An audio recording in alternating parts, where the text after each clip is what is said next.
Welcome to Homebrews in Focus, an episodic video series covering homebrews with their developers. Joining me this time is Derek Andrews with Gradual Games, and we'll be discussing the Legends of Owlia.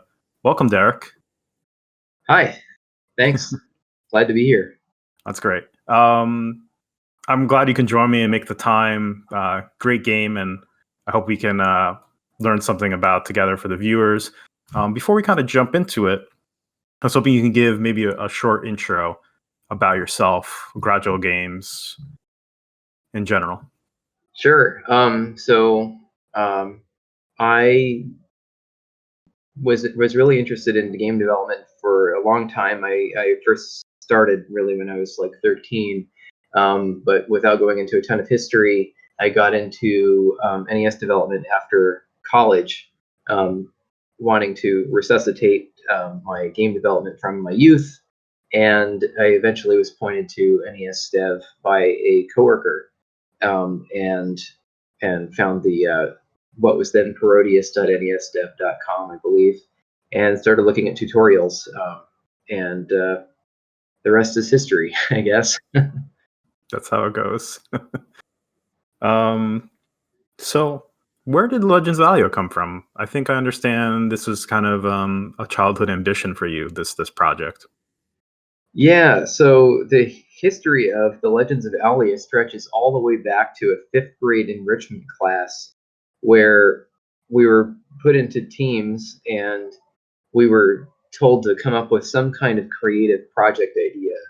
And I think that some teams maybe came up with a movie script and others came up with a novel or something. And then me and my friends were nerds and we came up with a video game. And I'm pretty sure that the name was my idea. I came up with the name, The Legends of Owlia, and then I don't remember any of the characters or story ideas that me and my friends came up with back then, but I kept the name around. And a few years later, when I was in seventh grade, I was learning QBasic, and it wasn't long after that that I'd learned enough to make an RPG, or at least attempt to make an RPG.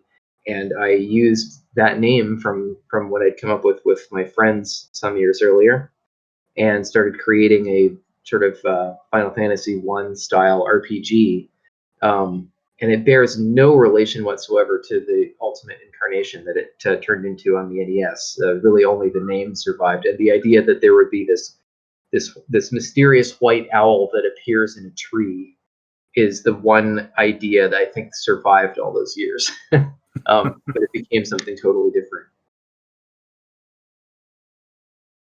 So I guess one last question before we kind of jump into it. And I understand you kind of searched around for a while to find a platform to make this game on. I think you started to look at QBasic again. Then you looked at a couple other situations to kind of develop the game before you landed on the NES. Yeah, so the first thing I did, and this was like right out of college, I was starting my first job, and in the evenings I was trying to get back into my game development. I was trying to find something that would either be the same thing as QuickBasic or something very close to it, and I discovered FreeBasic, which is a modern open source successor to QBasic, and it actually preserves a lot of the old QBasic API, but it goes a lot beyond that. So it actually has like a QBasic compatibility mode, but for the most part, the syntax is supposed to be a lot like QBasic. So I started with that, and me and my then wife, Lori, designed various characters for the game, including Atlanteal. And there was actually going to be a male protagonist as well. And at one point, we had a scrolling map for the PC written in FreeBasic with a male protagonist and a female protagonist walking around together on the map, kind of like in Chrono Trigger with your party following each other. And I think I got overwhelmed by scope and lack of experience building a full game, and so that stopped. And then I think we briefly looked into RPG Maker XP, and by that point we had decided on only having Atlanteal as the protagonist. So we had a sprite per landing and walking around some stock art in RPG Maker XP. And I think I just got disillusioned with using a game maker. I wasn't very satisfied by that. All of the game development I'd done as a kid was basically from scratch. And I enjoyed the feeling of having a totally blank slate and building something from the ground up that just really appealed to me. I didn't like having to figure out somebody else's system. I wanted to build the system. Like, I guess this is what they call in the industry the not invented here syndrome. I had it bad with game development. I wanted to build all the things. And I had a little bit of experience with assembly language on DOS as a teenager. So when I found NES Dev, it just really appealed to me, the idea of making a game in assembly language. And I think the constraints and the appeal of assembly language and the appeal of building things all on my own kind of just put wind in my sails. It just made me feel like working on it more than other systems I'd worked on. And I had lots of nostalgia for the NES because it was one of the systems I had as a kid. So, yeah. I can agree with that. Loving the NES, and then also looking for a way to get your creative projects to fruition. I think, I don't know how many people used it, but it seems like a lot of people, including myself, used RPG Maker in some iteration. I think it was RPG Maker 95 or 98 when a friend of mine said, "Oh, check this out." And I don't think it was officially brought over. Someone made like their own translation of the software at the time, and dove into it. Yeah, it's a nice piece of software, and I know lots of wonderful games have been made in it. But I think that partly for me, one thing I've realized over the years as I've built games in a variety of platforms now, not just NES, the thing I was really looking for was the feeling of using QBasic. Like, the feeling of building something in QBasic was so fun for me that's what I was trying to recreate, almost more than I specifically wanted to make a game. Like, I wanted to have the process of creation had to feel like that. Like it was a tremendous amount of nostalgia for that level of simplicity that drove me to the NES. Yeah. You want to dive into the gameplay? Sure. All right.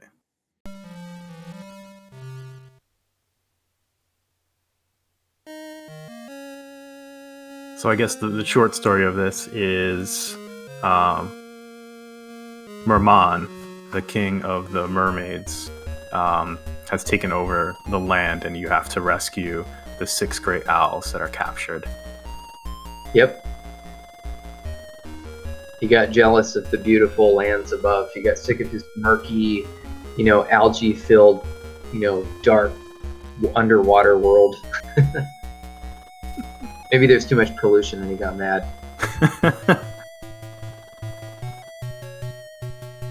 It's like you could tell the alternate story where the bad guy's actually the good guy, and he's really mad about all the pollution coming from the landlubbers.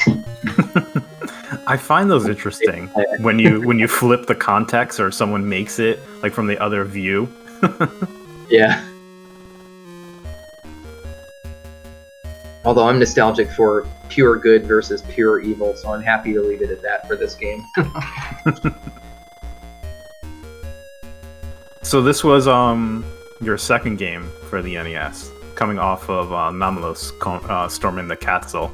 Did you find it quick and easy transition to jump into the next project, or what was kind of the story? I would say that, building any complete game project is a rather significant sequence of emotional and mental states that one has to go through. Going from the high of finishing one project into starting another is quite a process, and often takes several weeks, if not longer, of sort of gently allowing yourself to ramp down and very slowly get into the next thing. At least that's the way it is for me. I had Trophy on my radar.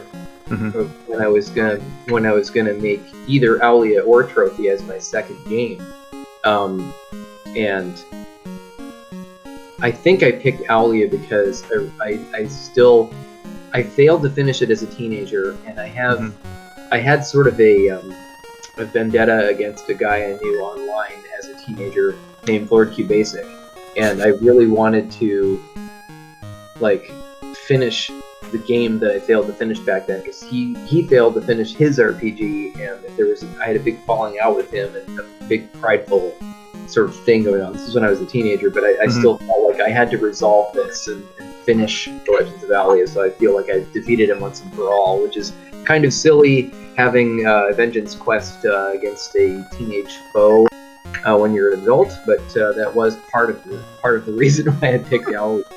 I think it comes down to the name Lord of QBasic. Yeah. But what was I gonna say?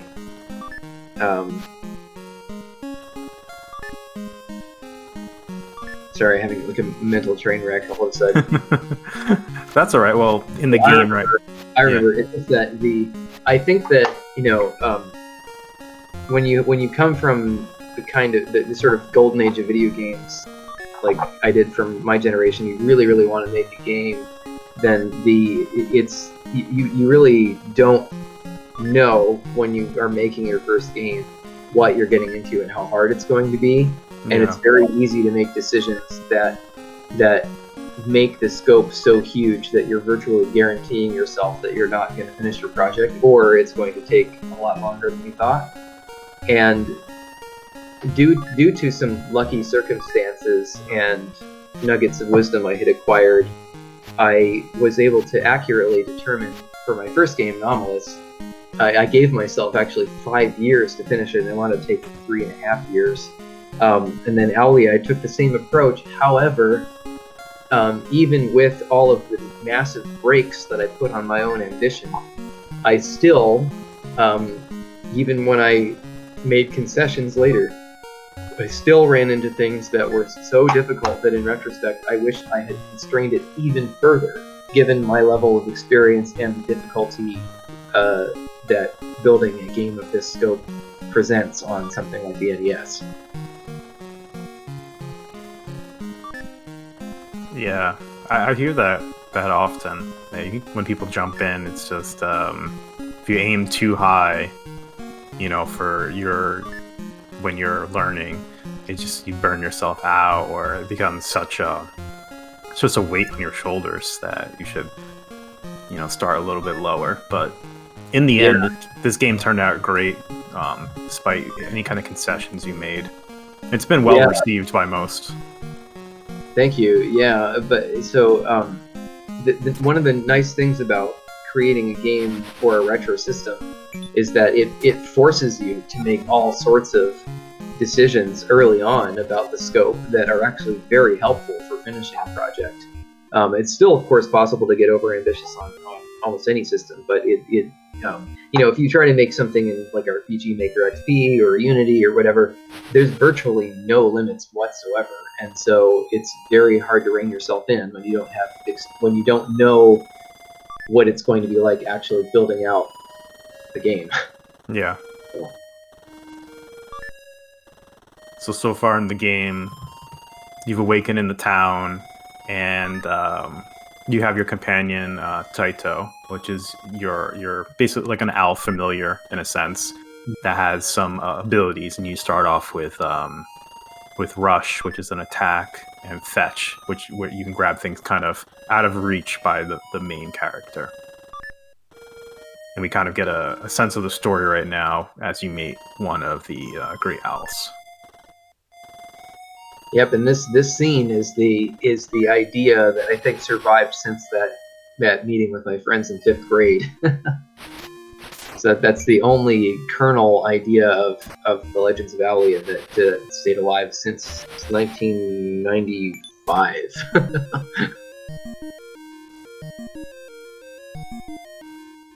So were you inspired by certain games? This kind of had a feel of Crystallis, a little bit of Legend of Zelda, or Star Tropics. I don't think it pulled necessarily from strictly any of those, but they're all kind of little elements in the game. Yeah, I'd say the biggest initial inspiration was Zelda, but due to certain design choices we made, such as the size of the Lanial, I eventually ended up drawing from some visual elements of Star Tropics, such as the way doors work in dungeons was kind of inspired by Star Tropics, because it's kind of a weird. I remember early on discussing the size of the character and the way doors would look and stuff with my artist, and it's kind of weird when you start thinking about perspective in overhead games, because if you look at Zelda, everything in the overworld is sort of like the view we're seeing right now in Owlia. But in dungeons in Zelda, everything leans out from the center. The walls all seem to be leaning out from the center, but Link is still sort of a flat character. Yeah. It looks a little funny when he's going through doors to the east or west, but because he's a chibi small character, you don't really notice it that much, and it works. But with a tall character like Atlantean going through doors to the east and west with things flared out from the center, it looks really weird, like she's really flat on her side. And so the only way to make that look right that I discovered was having like a pillar, a 3D looking pillar, kind of like in Star Tropics. And so that works for all 4 doors, and it looks more convincing. So yeah, Star Tropics also had that yo-yo ability, which is kind of reminiscent of the owl, but that actually wasn't. That was sort of coincidental. Yeah. So between those two things, it feels Star Tropics-ish. I think also like kind of like the open world outside with the dungeon seems more of Crystalis or Star Tropics rather than Legend of Zelda overall, because Crystalis, you're kind of grinding for experience so that you can go to the next area, and that's kind of similar to this, where you're looking for gold to go into the dungeon. Yeah, and initially I had wanted to make it more of an exploratory overworld kind of thing, and it ended up getting much more linear. And I think it's just at one point in the development, I just kind of had a sort of a deer in the headlights moment with respect to the scope of managing a truly open world game project. Especially, my working relationship with my artist was not the best working relationship. It wasn't something that she super wanted to do, but she did do it, and I kind of was happy that I had somebody to work with, because that's often difficult to find at all as an amateur game developer. So I think that probably drove some of my concessions, such as not doing a fully open world. But I mean, I also kind of like linear games, so yeah, it turned out pretty well, and the some of the puzzles turned out pretty good too. Being linear, it's good. It kind of gives you a break between the dungeons, because I think if it flipped all the way to just dungeon after dungeon, I think something would be lost in that. So now you have this kind of break, even if it's not the open world that maybe you considered in the beginning. It is good. I do like that aspect of it. Yeah, it's sort of a pacing change. Yeah.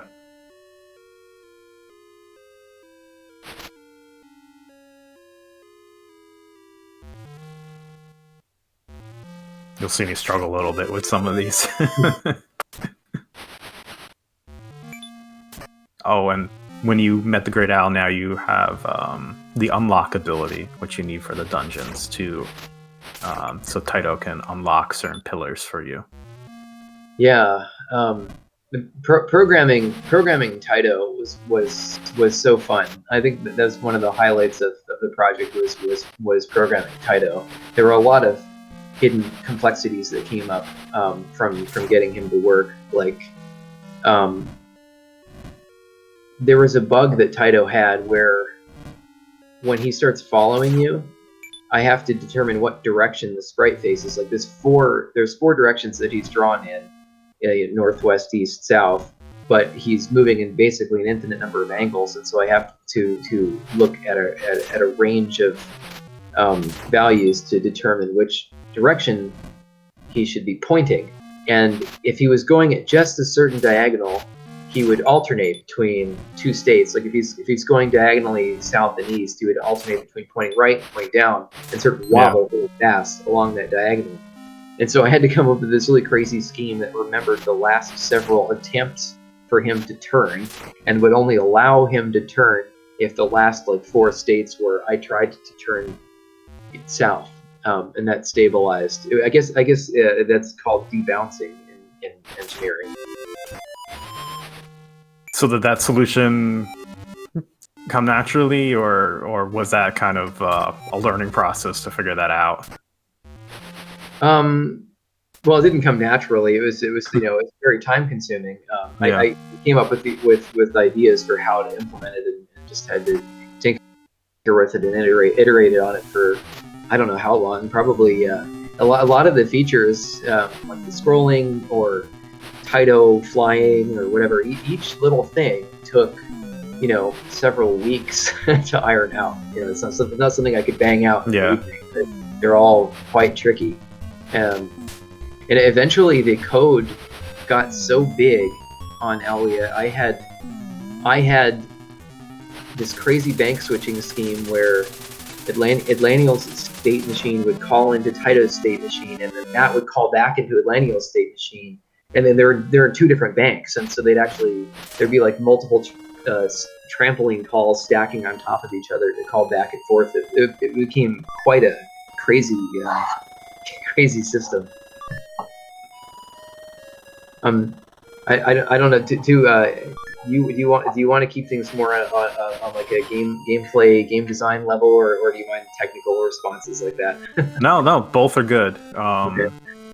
Because there's multiple ways people will view this, and ultimately, backstory, I guess, for the listeners is like the goal of this series is kind of for you in a sense where you can talk about your experiences of the game and kind of as a preservation that it's there. So the technical or just the gameplay.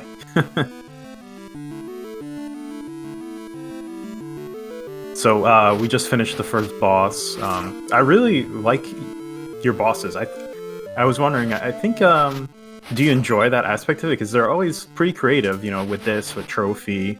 Yeah, I enjoyed programming the bosses quite a bit. Yeah, I think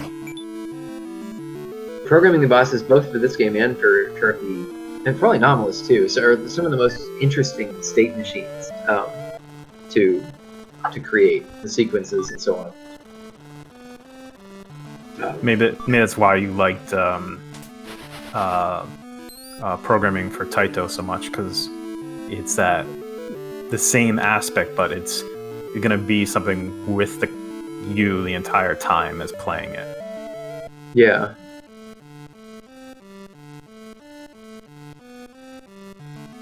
Yeah, we didn't realize that when we first made it, but the octopus, the 3-tentacled octopus boss in the first dungeon looks kind of phallic because the middle tentacle comes out. And I didn't realize it until after we had made it that it looks kind of perverted. Didn't even pick up on that. Oh, now we have the carry bomb ability. Yeah, it's amazing how time consuming it was to make something like the tentacle attack work on that boss, because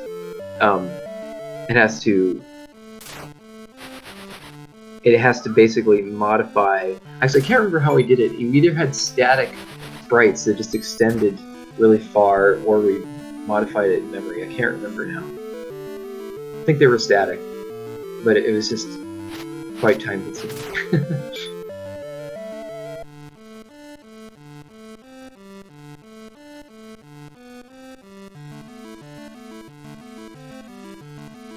It's fun how the things that can follow you, such as Taito and these jellyfish here, all use the same basic homing technique, which is effectively you just take the X and Y distance and divide it by some arbitrary value. And with NES programming, doing bit shifts is very easy to do a division by a power of 2. And so anything that follows you is really just taking the difference in x and y between the two characters and then bit shifting it and then using that as the velocity. And so as a result, it moves really fast until it gets close to you and then it kind of starts slowing down, which is perfect for a bird like alighting on your shoulder. But I reused that exact same technique for these jellyfish. It's a very, very crude technique, but it works.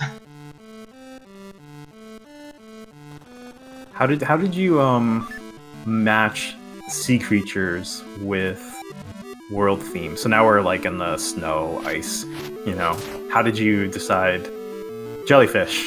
I don't know. A lot of the game design was quasi random. Like we had like the idea of sea creatures on land, but I think we just picked creatures we liked and created something and put it in there. Like it was almost like an improvising. Like I have this new friend now who I'm talking to a lot about game design, and she's like unbelievably brilliant with like having a vision for a game and characters and stories. Like she has it all in her head. But for me, when I designed game, I didn't really have a vision. I had a very vague idea, and then each new thing we came up with was almost random. It's just two different ways to how you art or anything you create in art. Some people have a vision in their head and it's all done and they're just making what's in their head on paper, and some people, they put a little bit something on paper and they're like, okay, I like that, and then they kind of keep going from there. It's just two different avenues to get to a similar result.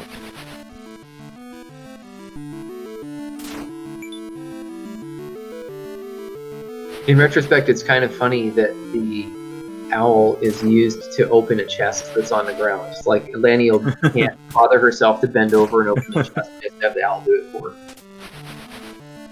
I guess it's because whenever you open a chest in Owlia, the loot flies into the air, so the owl... It's like a Jack in the Box just pops out. Yeah.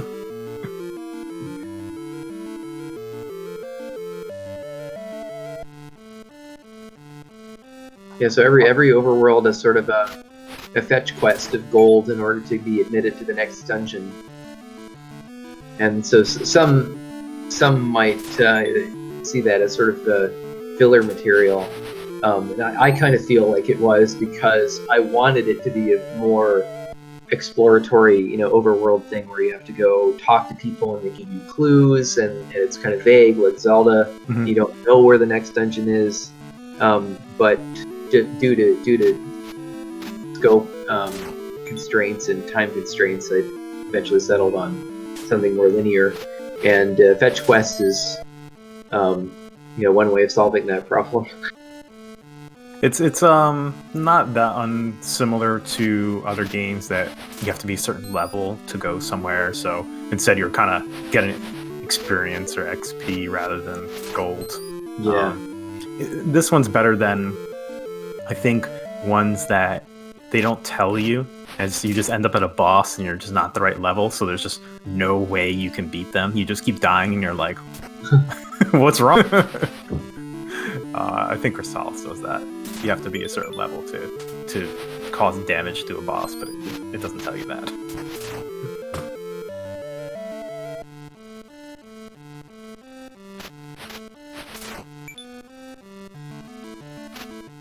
So as we kind of go on in the game, you'll see Taito gets more and more abilities. So you kind of have the ones that you started with, which were the Rush, the Fetch, and then the Unlock. Mm-hmm. And then the Carry Bomb, which we have. And eventually Lanterns, Carry a Laniel, a Shield, and a Homing. But there was a slew of other abilities that you were considering during development. For one reason or the other, you kind of removed from the scope. Was there any that you wish were in it, or were all the cuts choices that you still stand by? Well, it's been a long enough time that the only one that I remember that I had some fondness for was the idea that the owl would go retrieve mail for you, and that it would be like a letter from like a sage type character to give you some clue about where to go next. But once the game became more of a more linear, it didn't seem to make as much sense because there wasn't really the same sort of overworld puzzle solving element of where do I go next? I don't know. Yeah. I need hints from somebody. So that was dropped for that reason. And actually, at the moment, I don't remember what the other proposed abilities were.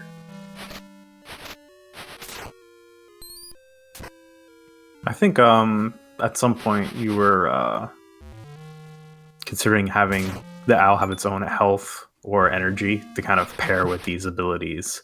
I think that was one of them. Yeah, I actually don't remember that. It's been enough time that I don't remember what machinations I went through thinking about how Taito would work. Yeah. Oh, so I guess we'll step back for a minute. How long was the game in development? When did you start development, and when did you finish? So I started it fairly soon after I finished and released Anomalous in 2012. So around early 2012, I think, is when I started, and then it was finished around 2016. So about 4 years. It was almost exactly 4 years in development, I think.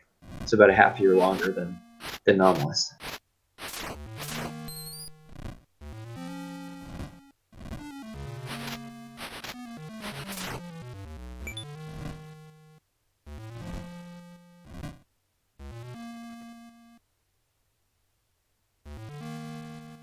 Something interesting about the collision detection, I remember, is that it used to be, before like the last maybe quarter of development, it used to be that Atlanteal's hitbox was her full size of 16 pixels wide by 24 pixels tall.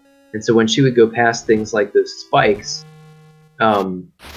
if they were intersecting her head, and that it would hurt her. But I later decided to make it more consistent with the overhead sort of three-quarter view. Her hitbox is smaller. It only occupies her lower half now. So if she walks past, just like she walks past a wall without hitting it, she can walk underneath something like these spikes and not hit them if her head is partially intersecting it. I do appreciate that with comparing it to the games that kind of use the full sprite for hit detection. You're like, come on, they just hit like the top, like a strand of hair. This puzzle is probably the most wicked puzzle in the game. Yeah. And I think it gets almost everybody stuck. And I don't blame them, because the solution for this puzzle is you have to blow up both of these blocks well, I've played this game a couple times. Oh, I don't know if you imagine the different way of how that happened, though. That's how I do it. Yeah, well, that's actually impressive, because there's a very small time interval between blowing up those two ice blocks, and the sort of like quote unquote approved solution that I came up with was a quirk of how Taito's state machine works with the bomb is that if you throw him against a wall while holding the bomb, and then he won't drop it until it gets back to you. And I took advantage of that quirk to design that puzzle.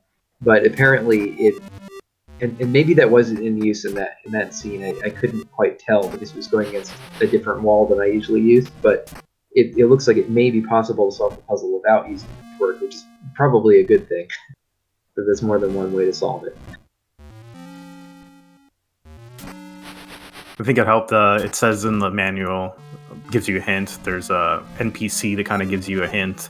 And then I think before I actually got the Legends of Owlia, I read a couple things about it, and they kind of pointed out that, like, oh, there's this thing and you have to throw 2 bombs at a certain point. I think I would have struggled with that if someone didn't say something to me. Yeah, it's a wicked puzzle.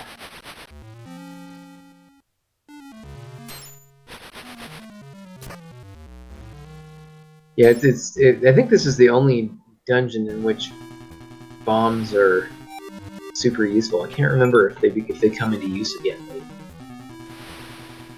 I don't think you have to do the 2 bombs at the same time again. Yeah, but there's even also those ice blocks that are sometimes in your way that you can blow up in this dungeon. I can't remember if there's anything like that later. I don't think there are. There might be. I don't remember. I like this the swordfish flying in the air. It stabs you.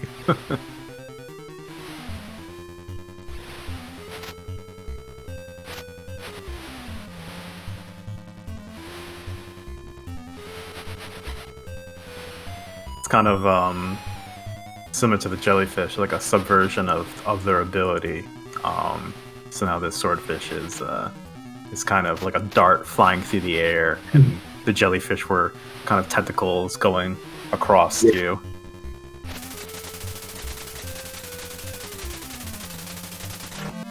I remember adding dramatic explosions for the bosses was one of the last things I added in the last several months of development. So I thought they originally just exploded very quickly like any enemy, but I thought, well, this is a boss battle. It should be much more dramatic when you die. So put extra effort in that.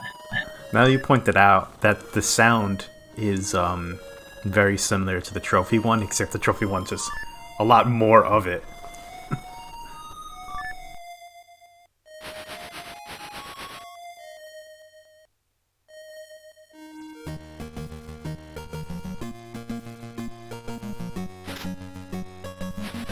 So now we have the carry lantern ability.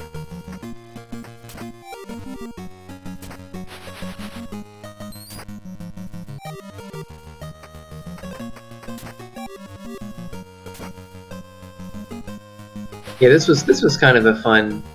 Like, of all the overworlds, I think this one's the best because it's got these little mazes that you have to navigate with the lantern. So I think that makes this overworld a little bit more interesting than some of the others.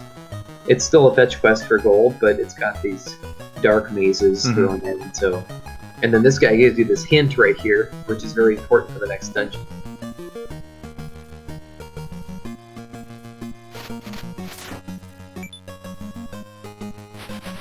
You had a similar hint in the beginning of the game in the library. You check the stacks, and it gives you another hint for you to remember later. And that's for like the very, very last dungeon.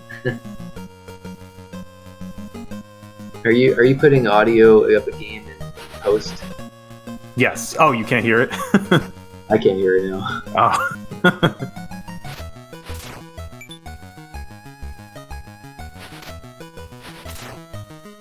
Is that better? I can just barely make it out, but if you're adding it in post, I don't have to hear it. I know what it sounds like.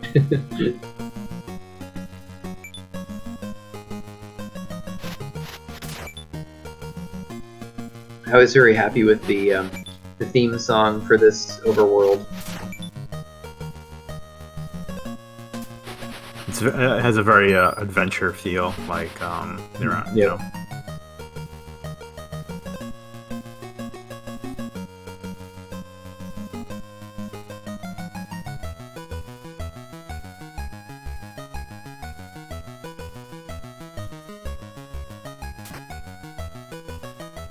Speaking of sound, you released your sound engine kind of for the public, GG Sound.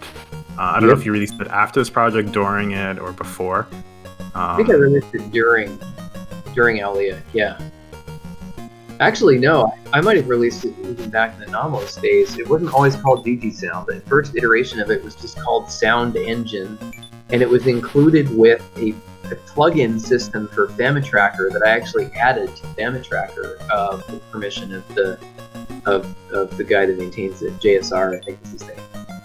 And the plugin system was kind of cumbersome and hard to use. It was written in C++, but it generated output directly for Sound Engine / GG Sound from FamiTracker. And I remember early on, Shiru, who made Famitone, sort of a competing solution, really heavily criticized that solution for being so cumbersome. He wasn't wrong, and he released Famitone. At the time, it became much more widely adopted, probably because of the fun name and because he used.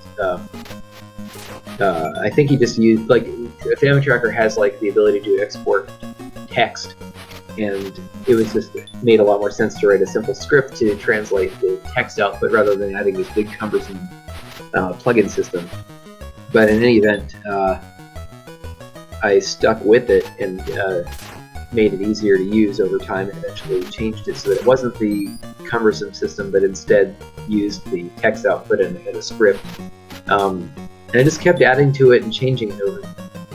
And even it's not the most powerful sound engine, but a lot of people tell me it's the easiest to get up and running for a game. So I guess that's the plus of using GG Sound. You want to easily put music in your game and not have too much headache technically. It might be the best one.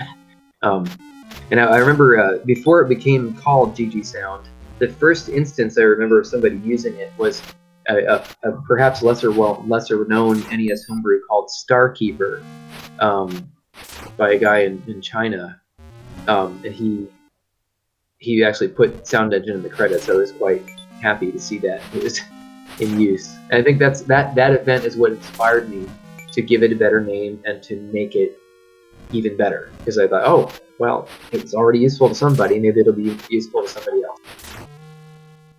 I have seen several people speak about GG Sound and recommend it, so it is being used today for projects. Nice. Well, that makes me happy.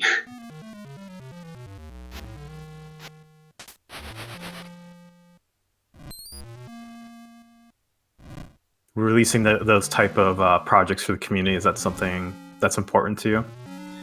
Well, I think that I'd always admired. There's always been people around, and in every programming community I've occupied, even as far back as being a teenager in the QBasic world, it seemed like there were always some programmers around who were just these sort of unstoppable heroes of the community that just sort of supported and knew everything.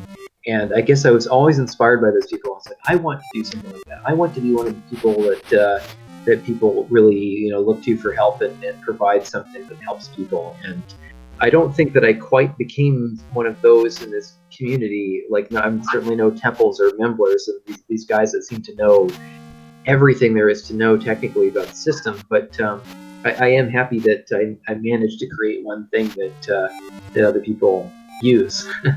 I don't think GG Sound is all that technically impressive. It's not necessarily all that fast, and the data it generates is not all that small, but I put a lot of effort into the documentation and ease of use, and people seem to appreciate that, so I'm happy that it's found its niche.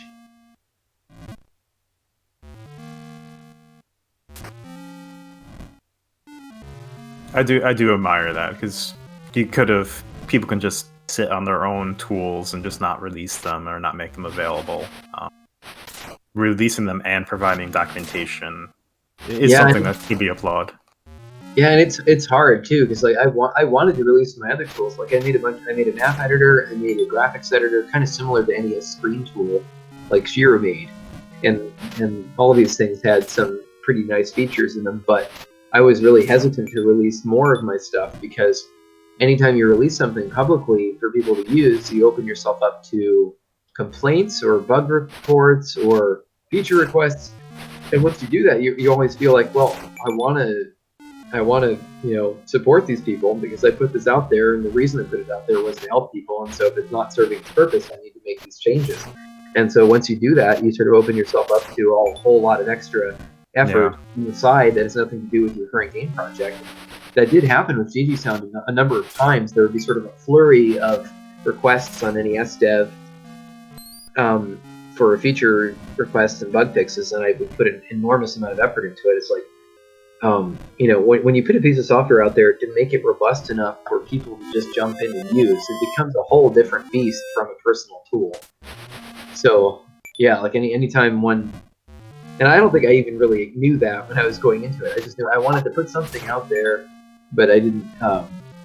Just like not knowing the scope of a game project ahead of time, you sort of underestimate the amount of effort that might be required to support a community of people. Yeah. So I'm happy I did it, though. I mean, it's nice to have produced something.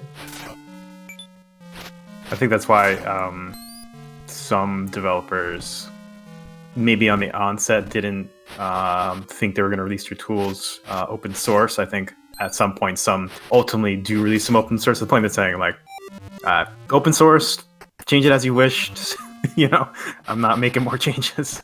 Yeah. Yeah, and I'm at this point, I'm certainly there with GG Sound, and I think and people have written to me sometimes asking for things, and I've said that I'm just at this particular stage in my life, I'm not maintaining it anymore because I'm not really active. But I think I've seen some people have forked it, made their own changes to it, so it's kind of out there, evolving on its own. The earlier screen, that the solution where you were in one of the dark caverns, and the NPC kind of said, 1, 4, 2, 3. Yep. That the solution. We got the key, and we're on our way.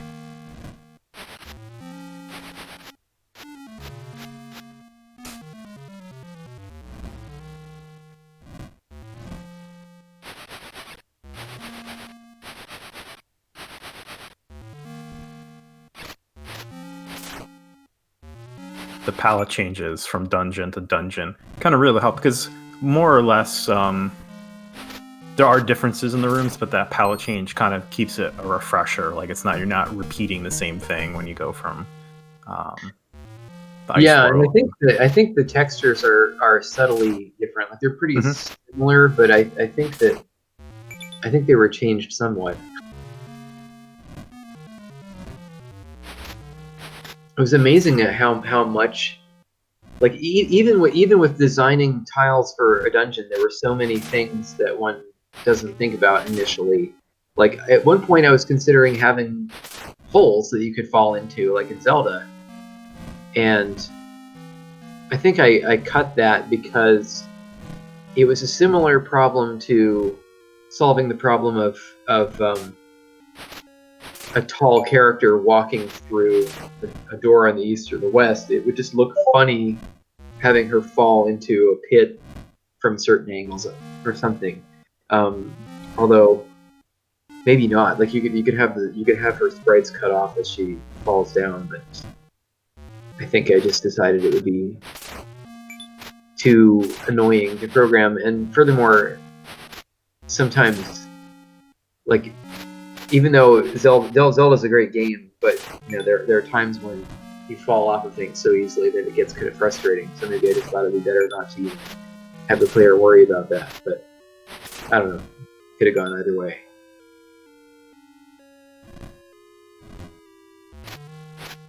Elenial's sprite, very large. What drove you to make the playable character this scale? My artist insisted on it. I think that I initially wanted the chibi character because I wanted to keep things constrained. Like, anytime you have an opportunity to make any sprite smaller, take it on the NES, because you can only have 64 on the screen at any given time, and you can only have 8 across on any given scan line. So if you don't need to make something big, don't. So I wanted to have a chibi Atlanteal, and have Taito basically the same size as her. But I think the artist just really wanted something that looked more like, closer to being a full-size anime character. Yeah. So we went with that.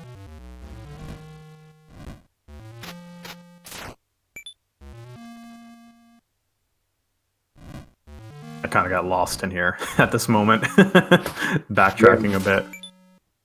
One thing that I thought was cool in retrospect, each dungeon is only 4 rooms wide by 4 rooms tall for a total of 16 rooms, but it's interesting how even such a small size can still be a kind of a maze that you can get lost in.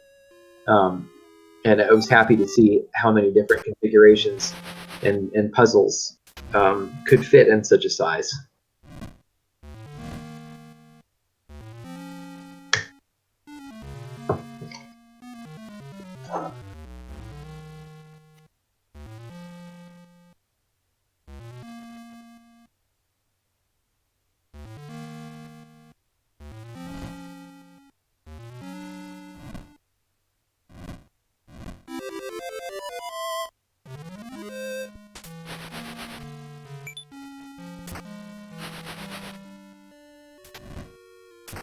Programming the this boss, this was my favorite boss in the whole game. It's a really cool mechanic that you have to use the fetch to grab the eyes. Yeah, and the technique I was describing earlier for having something follow something else was used for the eyeballs on the ends of the crab's eye stalks to stay attached to the eye stalks. So as the crab moves back and forth, the eyes sort of sway on the end of the stalk as a result of that technique, and so it makes it look very comical.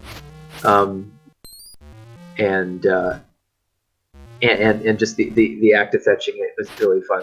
So it's definitely probably my favorite thing in the game. Actually, it's a very creative one. Trying to think if any other of the bosses have something that Taito has to interact with in that way. I think this is the most obvious one that it does. Yeah, there's he's very useful. He has the homing technique is very useful for the final boss due to how aggressive the boss is.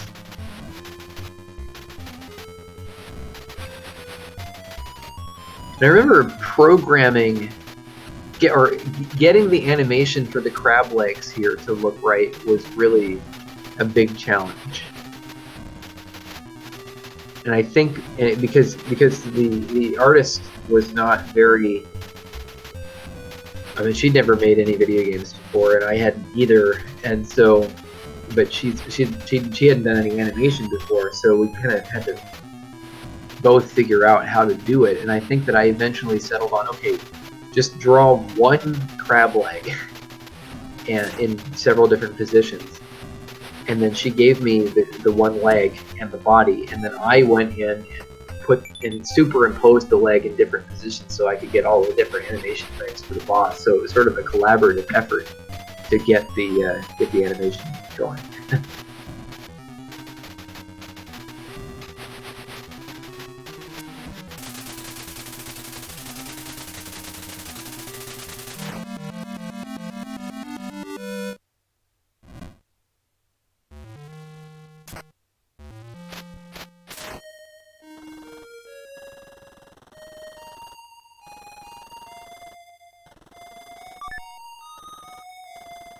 Fun story about the owl song that plays is I think it was vaguely inspired by there's a song in Chrono Trigger called At the Bottom of Night, and I think that the way the melodies move in that song vaguely inspired the owl song. Oh, we didn't talk about it, but for you did the music. I'm assuming the sound effects too. Yep. That's definitely one of my favorite aspects of making any game.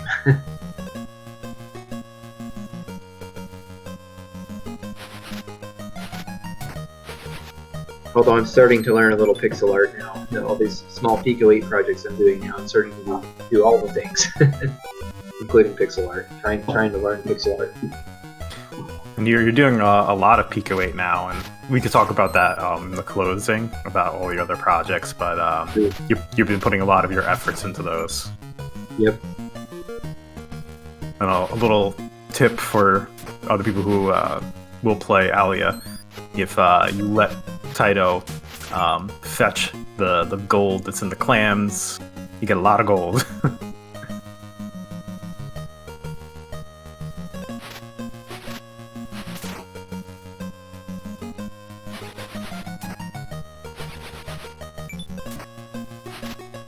I seem to recall there being a fun trick for these clams, and I'm trying to remember what it was. I think it's...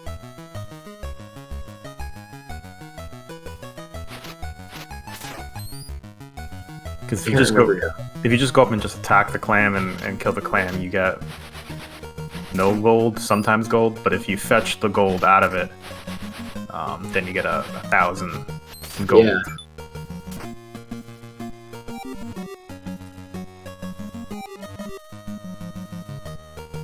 Yeah, so most of the overworlds have some kind of little twist to them. So in the last one, there were the dark dungeons you need lantern for, and in this one, you've got, instead of treasure chests, you have these clams that fly after you. So I guess I managed to make the overworlds, even though they were straightforward fetch quests, they each have something unique to them. That's surprising relative to the last one. Designing the foliage in this game was quite time-consuming because I didn't bother to add any auto tiling to my map editor, so I just had to eyeball how patterns would look and just painstakingly assemble them using a sort of copy-paste technique. If I ever make another game with this type of pattern in it, I will for sure be using auto tiling.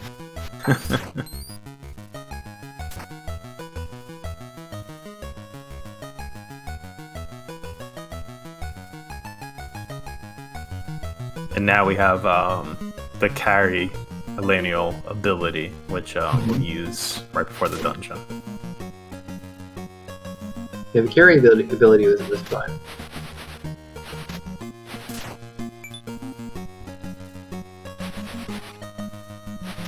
I think reading through your development notes, point you were considering having a boss where you kind of jump onto stones. I think ultimately didn't happen.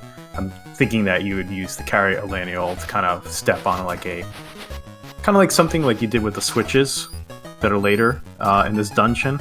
I think you were going to do a boss where you kind of had to step away on these blocks to kind of get closer to the boss. I actually don't remember that. That's fun. You found that in my devlog? Yeah. Well, cool. I don't like, if I was in your position, I don't know if I'd remember either, you know, going back so many years. Sounds like a cool idea, though. Maybe for Owlia 2. It's something Star Tropics 1, I think, did it when you're fighting one of them.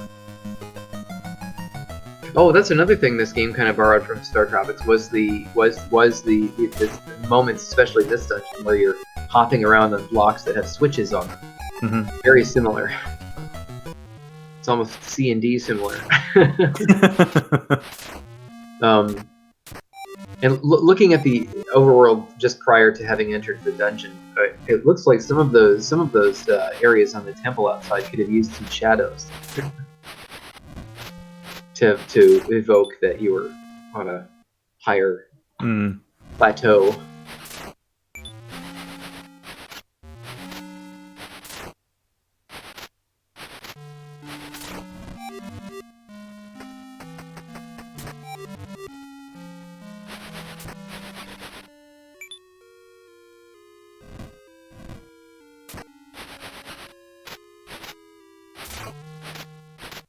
And this dungeon gets a little bit more complex now that you have that carry ability, which is pretty cool. Because now you have the switches and you have segmented rooms like this.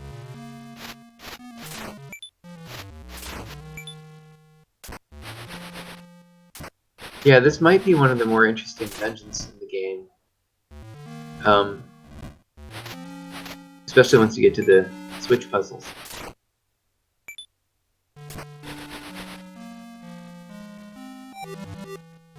Yeah, right now I thought maybe this would give you a key based on you killing all of the enemies in the room, but not this one.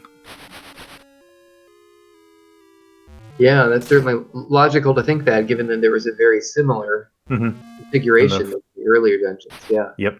So a little black-hearted programmer deception on my part.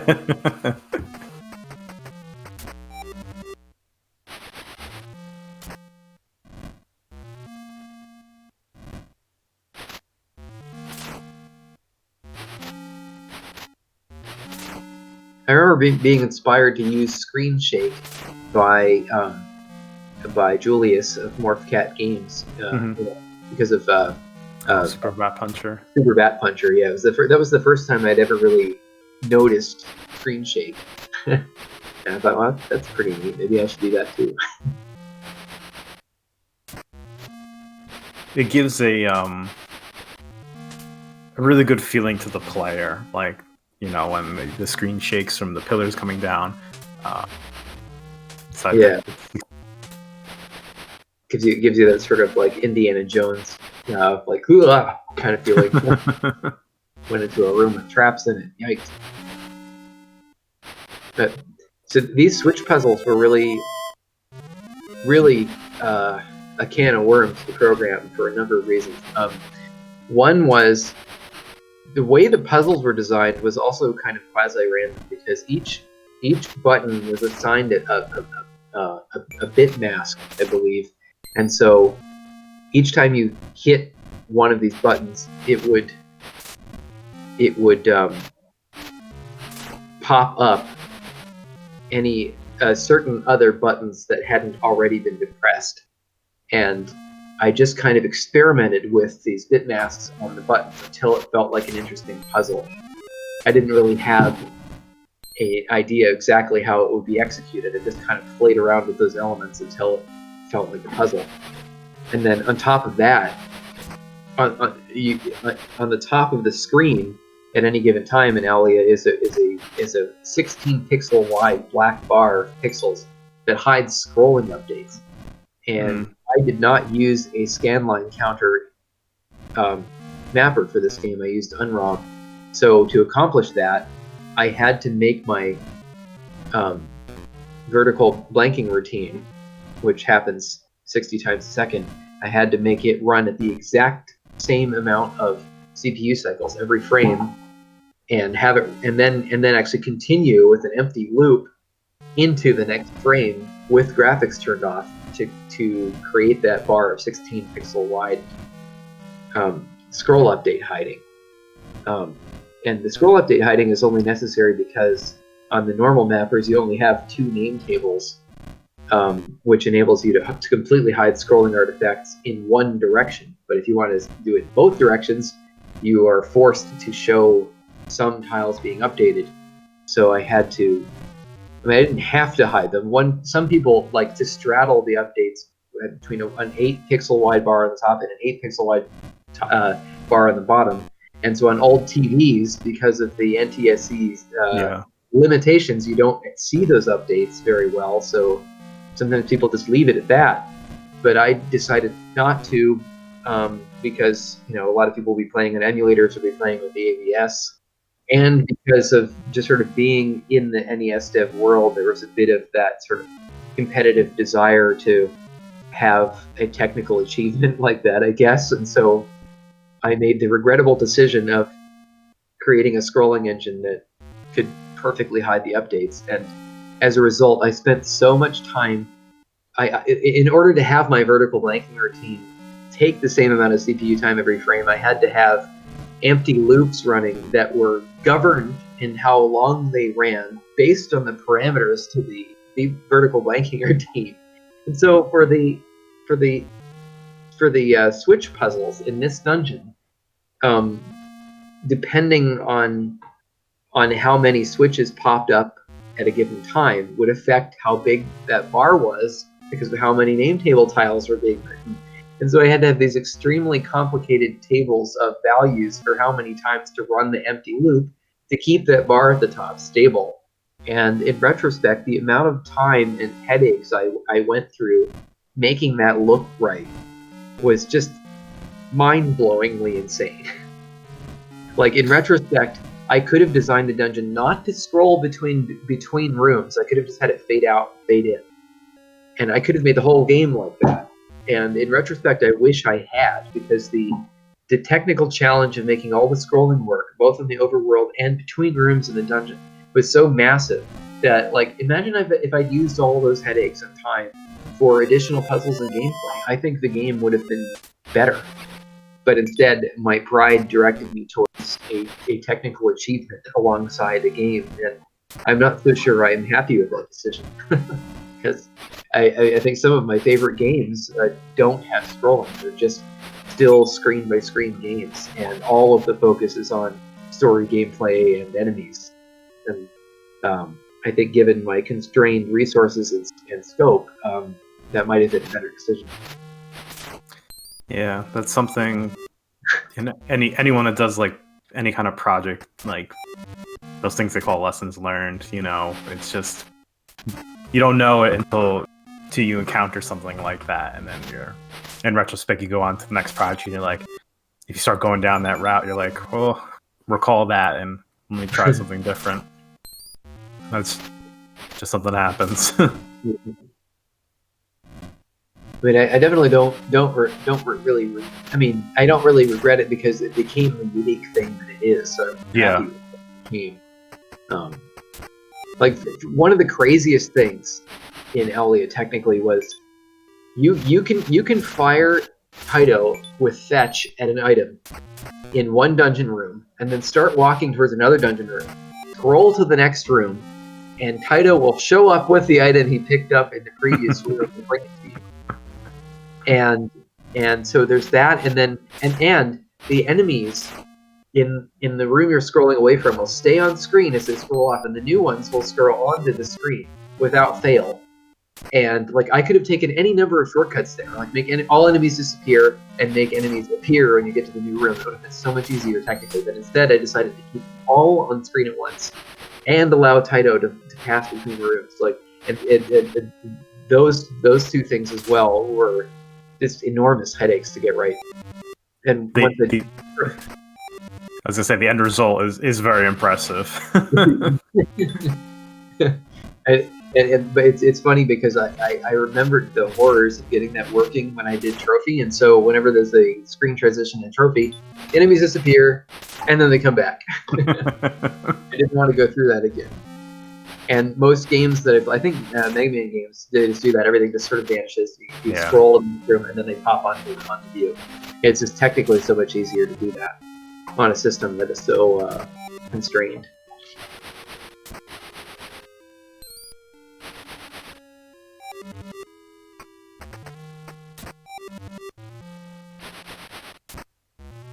That bank of health is very useful in the game at bosses. Is that something you always? Is that something?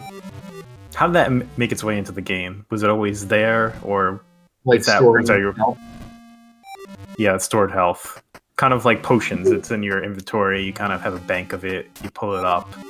Yeah, I don't know what led me to that. I think, like in Zelda, you have things like you can get bottles and you can fill them with health potions. Yeah. I think I wanted to have a mechanic like that, and I think at one point I may have even had potions that you could buy, but I think that I wanted to be more minimalistic and just allowed hearts to accumulate past your health meter and on your inventory screen.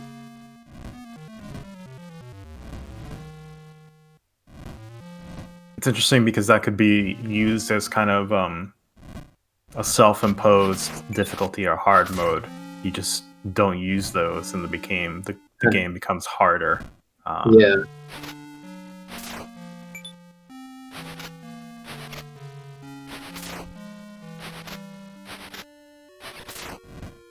I think I'm missing a key, so I'm looking for this key. I have one more key to get. Yeah, it might be that this one switch room I don't think you visited yet. Yeah.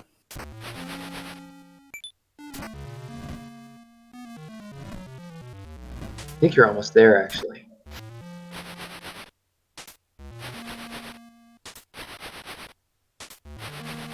Here it is. I do really like when you switch from doors to the end result, the pillars that are the gates. Yeah.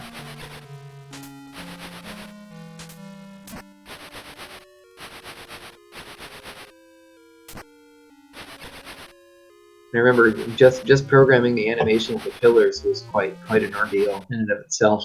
It's like almost anything that you do in an NES game project is a multi-day project.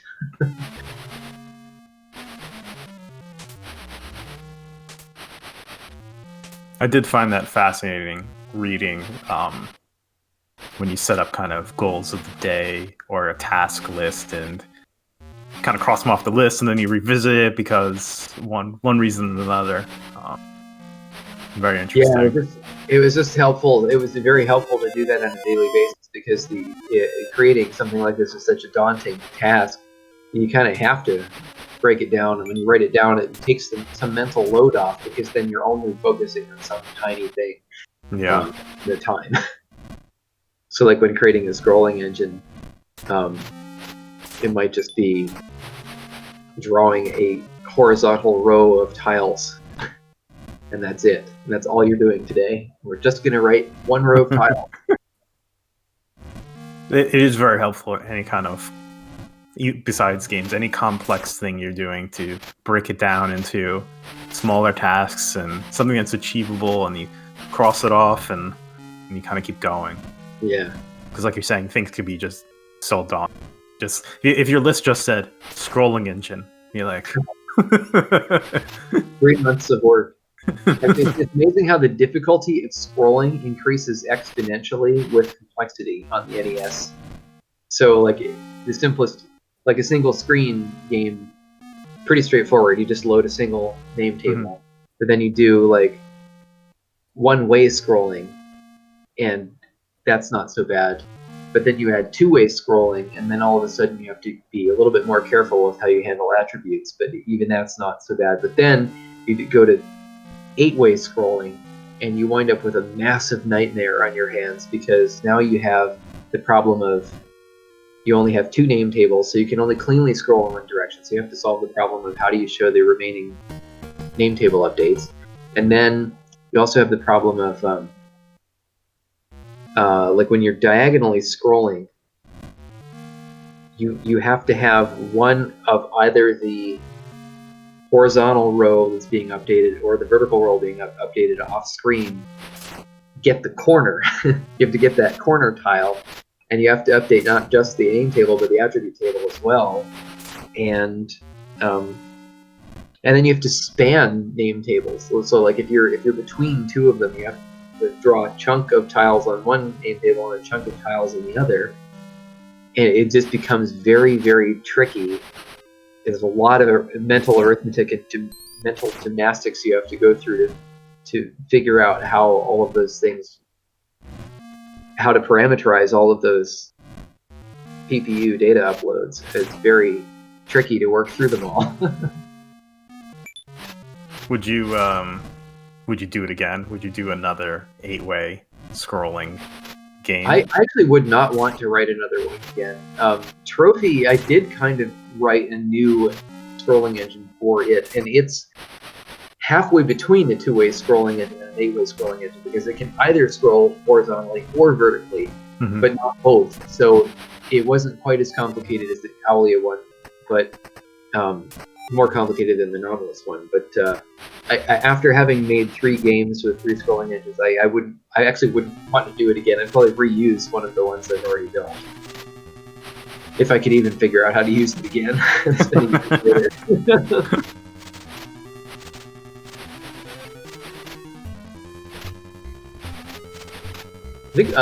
I think Julius again was useful to talk to when I was making Owlia because he had either a blog or talked to me personally about how he did his scrolling engine for Super Bat Puncher, and he mentioned for the attribute tables which is the coloring of the different sections of the screen. He mentioned having mirror images of the attribute tables in RAM. So two 64-byte tables representing the attribute table for one name table and the attribute table for another, so that when you're updating the scrolling, you just do a whole bunch of bit masking and fiddling on that mirror, and then in your VBlank routine, you're just blasting one straightforward column or row of attribute bytes.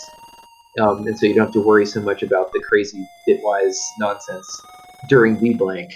So thanks to Julius for suggesting that idea. We kind of brought that up in the warm-up. But anyway, that the NES homebrew scene has a lot of support. Communities where developers can just shoot out questions for help or help me with this one line, and that's kind of great that that's available. Yeah, but my first memory of receiving help from NES homebrew was I was on NES Dev back in November of 2008, I think, and I was looking for a tutorial about how to get started, like just how do I write any code to do anything on the system.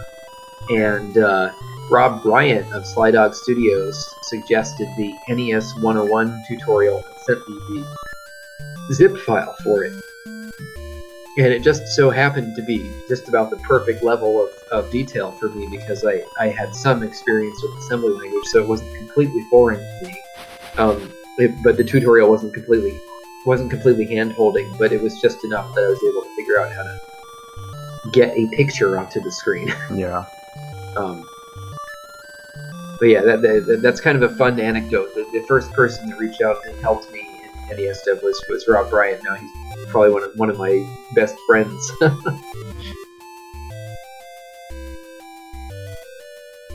Our pirates. This is really like the second town of the game, and this one's a little bit more. Even though it's, I don't know if it's geographically smaller, but it's more robust and has these mini games for you to get the last bit of money you need. Yeah, the mini games, these were fun to program. And have Taito take an active role in playing the games. So this one's like a shooting gallery, per se, where the faster objects give more points. It was really fun programming the little things sliding across, so that they sort of look like an old-timey shooting gallery from like an old country fair, where things are sliding across, and they're kind of moving in they're not moving at a perfect rate. They're sort of jitter. They look like there's some old mechanism back there making sort of jitter along. And I just trying to simulate that feel and added like random bits to the velocity of the thing, so it looked like an old-timey shooting gallery.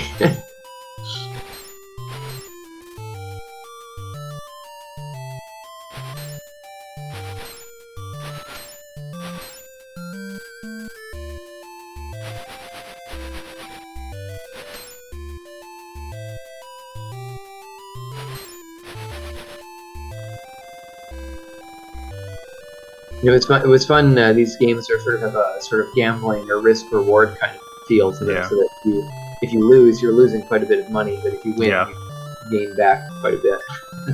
I think it's 10. If you lose everything, one of the rooms, you can get 1,000 gold and keep coming back in and replenish enough to pay for the games again. So you can't completely get stuck. Yeah, I think this one's 10,000, and if you win, it doubles.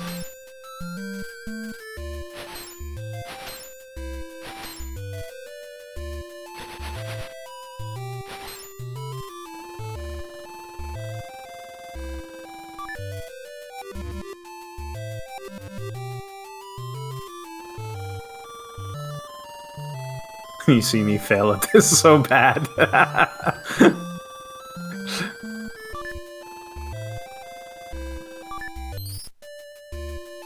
I enjoyed writing the pirate dialogue for this so that the way words were spelled evokes a pirate accent.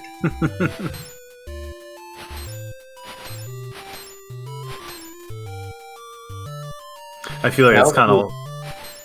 Go ahead. I also enjoyed writing the pirate shanty for this area.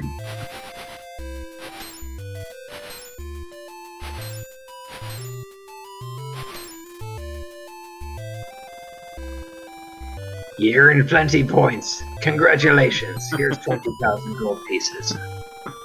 Welcome to me humble pirate target game. It'll cost you 10,000 gold pieces to play. Faster targets earn more points.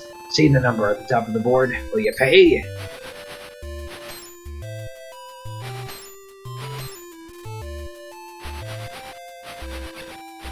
It's funny he's facing away from Atlantic. He should be facing towards her. Unless you talk to him on the other side. Could have been. Because I think that all the NPCs are programmed to face who they're talking to. That was a whole other can of worms. Was the NPC talking to NPCs and the dialogue box that came up? That was a huge amount of time spent making that stuff work.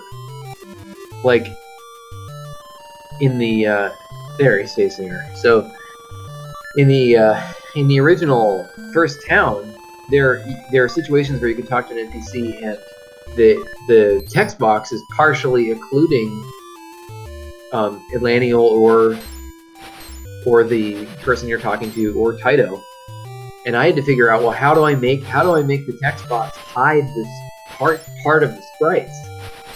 Because on the NES you can't just draw an arbitrary rectangle of pixels. You have to draw 8 by 8 little chunks at a time. And so what I ended up doing was, whenever you talk to anybody, the camera zooms in on the 8 by 8 grid. Like it aligns itself with the 8 by 8 grid so that the text box is guaranteed to be out in the same location on the screen.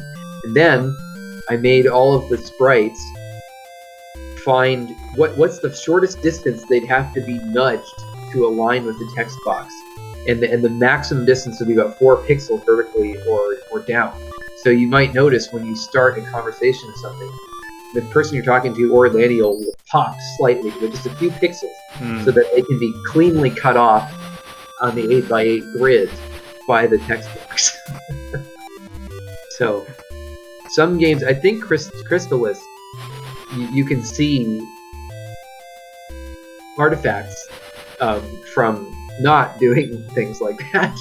But I was like adamant that I had it really clean. This game was really fun to program. This one I could not do. Like I think all of them but one bottle, and I couldn't do it. Yeah, and I think this one is basically a game of luck. Like, you just walk where Taito's going to fly towards you, so he will intersect the bottle. But whether or not he drops it on the bottle, I think was driven entirely by a random number generator. So it's really a game of luck. Like, if you're not aligned at all with the bottle and its flight path doesn't intersect the bottle, then you don't get the bottle. But if you line it up, then it's still random. So you might still lose the game, even if you're playing it perfectly. More similar to an actual carnival game, then. It's rigged against you. Yeah, it definitely rigged against you. But it was fun to program, and the animations were really fun, like dropping the ring on the bottles and stuff. Yeah, at first I was like, maybe you have to make it so Taito changes direction. That's how it gets on the bottle, so it kept like moving across the room.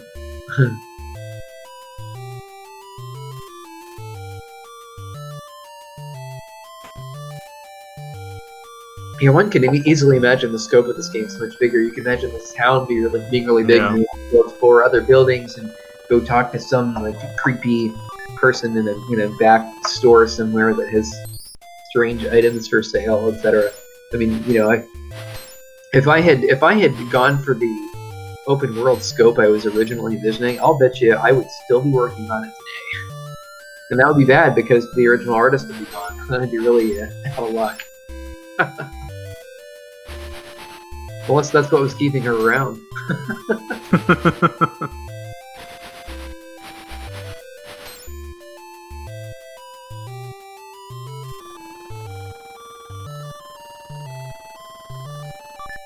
because like you gotta like if you aim to that scope of basically an NES era action adventure game that had multiple people on it full time, for 6 months, a year, and it's different when it's you doing it in your spare time, then you're there for years. Yeah. And that kind of still happens with a lot of homebrew projects. They'll be in development for years. Yeah, like say Full Quiet, for instance. That's been in development since 2014 now, something like. It's been around for a long time, and I'm sincerely hoping they will finish that because that's a really neat project. And I've played some of the demo. It's very, very impressive. There's been a lot of. They keep updating it and they keep updating the scope, so I'm hopeful it'll still come out. Yeah, me too. And also Justice Beaver for the SNES. That's another one that's been around for years that hasn't been finished yet. But yeah, the SNES is a whole other beast. I'm scared of that system. Like I think with these old 8-bit computers, there's something about them that makes it inherently appealing and fun to keep working on things because the amount of things you can do with the hardware is small enough you can comprehend it all at once. I mean, in terms of the basics, I mean, obviously there's a huge amount of details with respect to very, very, nuanced behaviors that only the most technical-minded people can grasp. But in terms of just using it and understanding how to put sprites on the screen, how to make sounds, how to take input, how to draw a scrolling map, there's only a handful, and they're pretty easy to know what you're supposed to do. I hesitate to say easy because when you think about things like doing scrolling with the name table and attribute table, you get into a whole mess. But what I really mean to say is there are not that many features, and each feature in and of itself is not that hard to comprehend and understand. Whereas something like the SNES has a lot more options in the hardware, and I don't think probably anyone can memorize all of them all at once, and so it's less friendly because it's just such a sprawl. Yeah. So much more is possible graphically and with the audio and everything else. The scope can get just as out of hand as any modern PC game. So there's something about the old 8-bit machines which is inherently appealing for.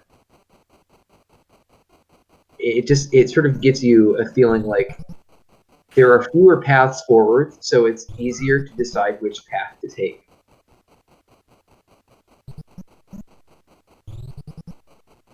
This was a fun part to program. I regret that there aren't as many details as I would like to evoke that you are in fact on a submarine, except for the portholes. Yeah. It would have been nice to have added other graphics that should look like an engine or the nose of the submarine or something of that nature. But it ended up working out, I guess. And for some reason, this octopus is only able to bend its arm at orthogonal angles.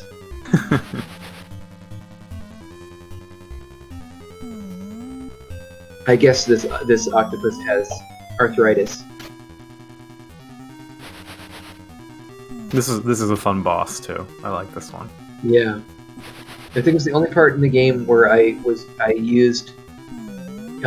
There's a bit on each sprite for saying whether it should be drawn behind the background, and I believe that was used for the eyeball to hide it behind the portholes.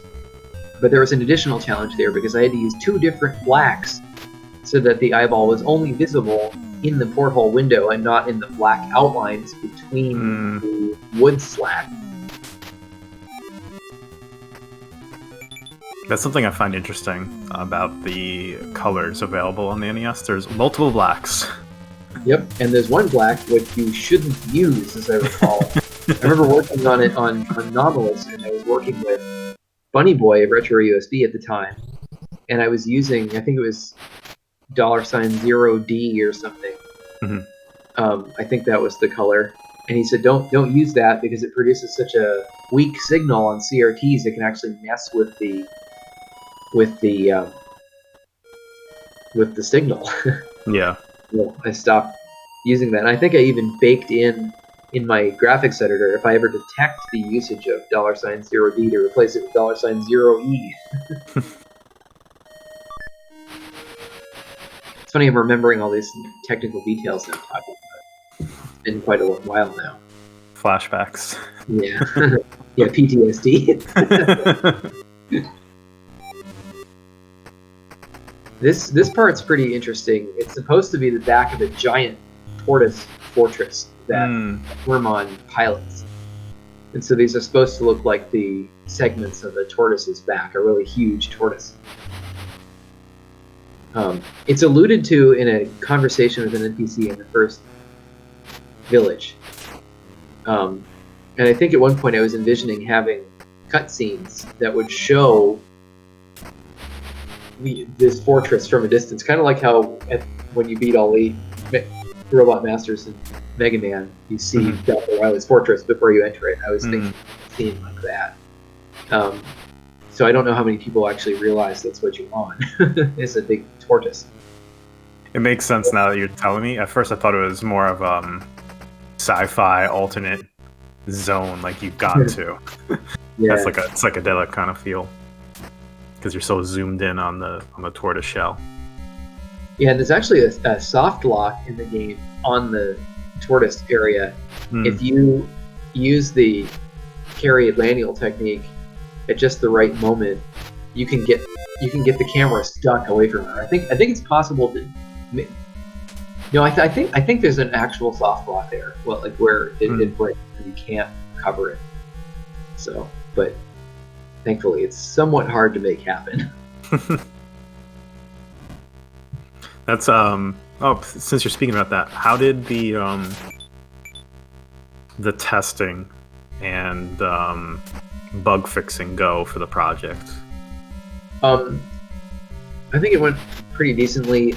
Maybe not as robust as I did for Anomalous, because with Anomalous I had a lot of help from a good friend of mine, because it's been my friend since like 3rd grade. And I think for whatever reason, due to challenging things going on personally for him, we weren't able to connect on this game as much for testing. But I sourced a lot of people in the NES homebrew scene, like Justin Renich, for example, who likes to test homebrews. So he had a lot of valuable input, and quite a few other people as well, including Bo. He did a lot of testing of this game as well, and quite a few other people.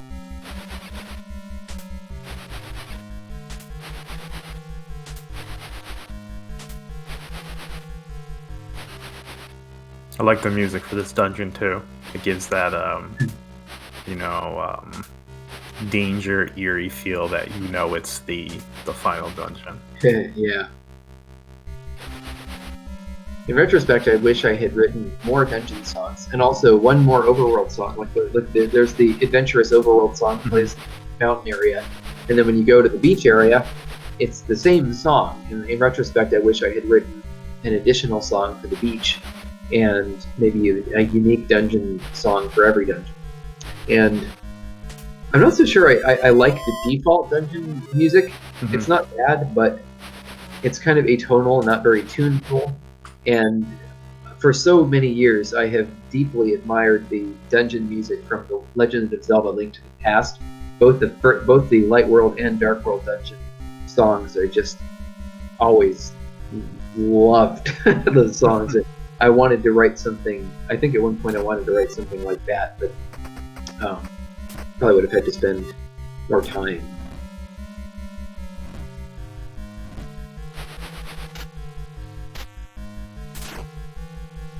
And this shield ability comes in real handy in these this last dungeon. Taito is one hell of a robust owl. Beating.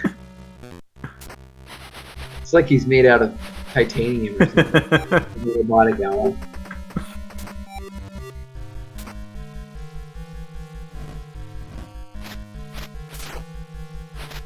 the sword becomes kind of like your last ditch. Like when title's away, then you use the sword. Yeah.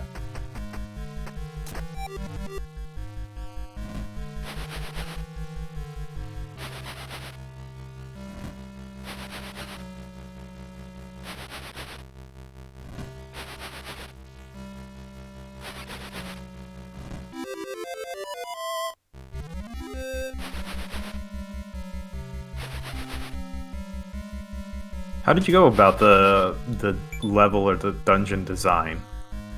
Is that something you kind of graphed out on paper, or how did you tackle that?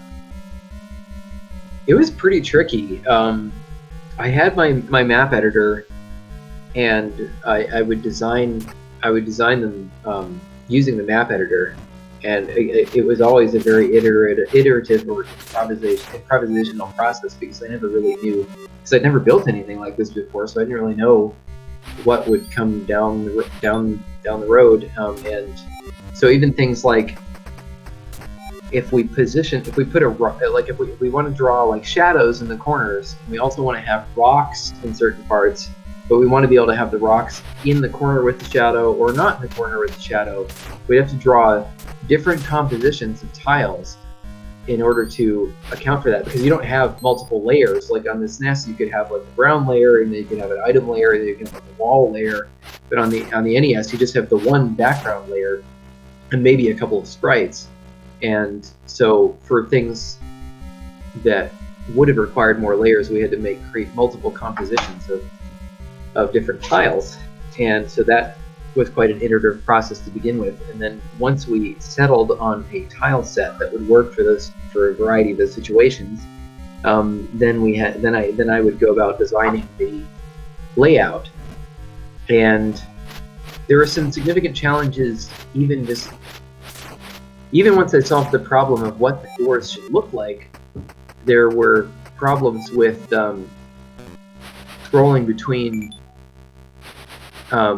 dungeon cells, especially going north to south. There were problems with the door. I can't remember what they were right at the moment, but I had to make sure to align things just right so that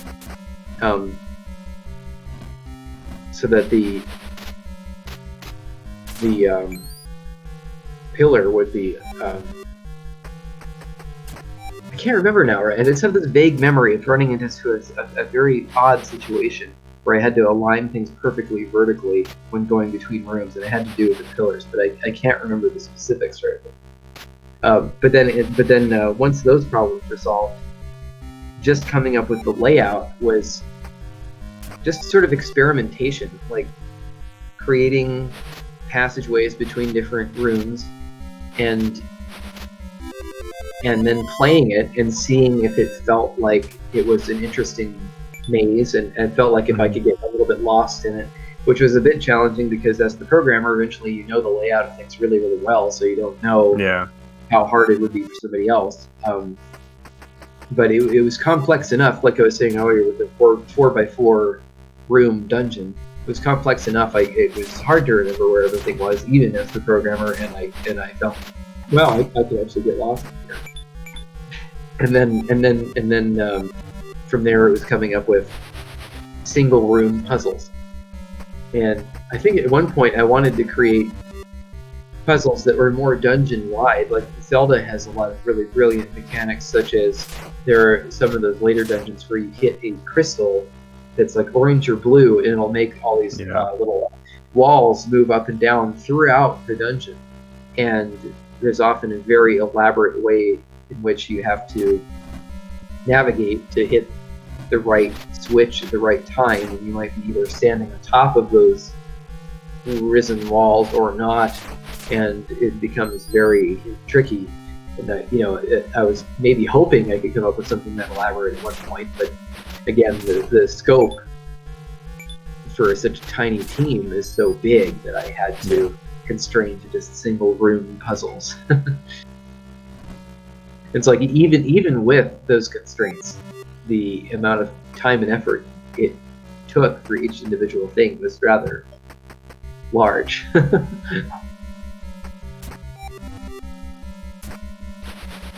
The dungeon layouts, they're good. I never felt they were repetitive or anything, or wasn't having fun doing them. So I think all of your efforts were good.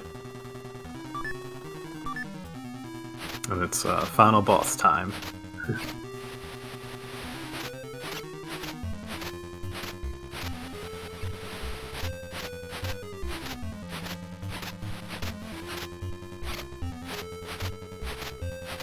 Taito at warp speed. It's like, how does he generate that much thrust with his wings so he can fly that fast? That's pretty impressive. The real hero of the game, Taito. And this the second form of the final boss, it's like something out of like an 80s horror movie or something. Or I was thinking of that scene from Time Bandits where they're running in a hallway and there's a huge head chasing them.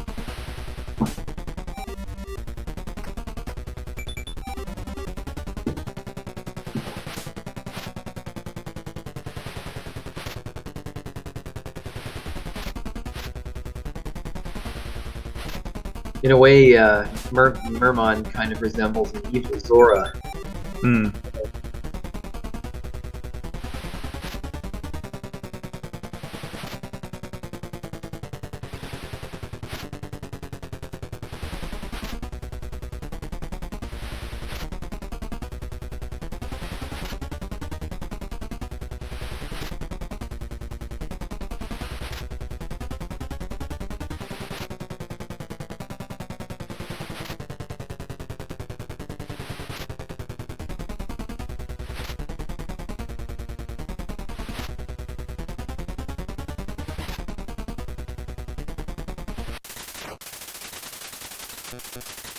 Got it down to a nice rhythm. That took a couple plays at the game before I got that down.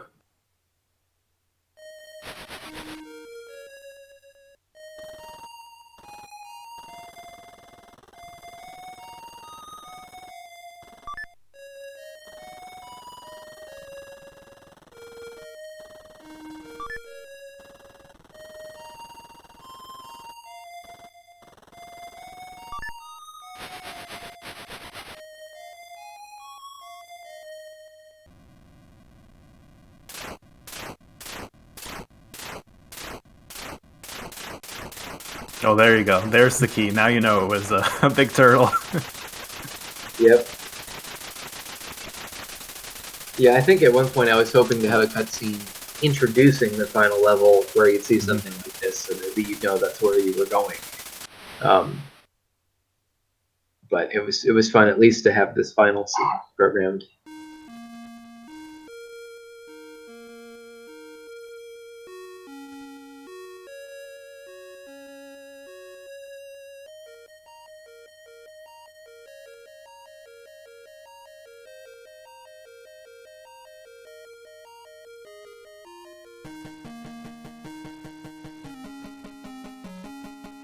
Darius did a pretty good job of creating these sort of final scenes evoking memories of the adventure you were just through, which is kind of similar to Star Tropics. Star Tropics had some pretty epic stills at in the ending screens. I think it's really important for a game that has a big adventure to have a really satisfying ending, to have good music and have it go on long enough and have the music be triumphant enough that you feel truly rewarded emotionally for having gone through what you've gone through.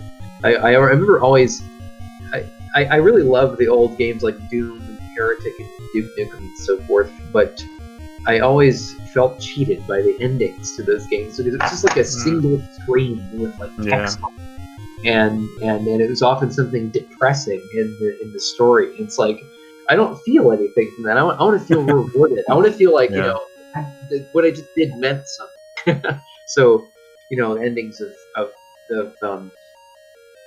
especially games, especially since the Super NES era on, were really rewarding. And some of the NES, some NES games, the Mega Man games often had a nice lengthy ending that were really satisfying. Kirby's Adventure had a gorgeous ending to it. I loved the ending of that game. think the first time I remember experiencing a really satisfying game ending was beating Super Mario Land 2. It was probably the first game I ever beat for myself. And it had the beautiful little song at the end, and it showed Wario's castle being transformed back into Mario's castle. And it played some wonderful music, and it showed rolled the credits. And you just felt really good.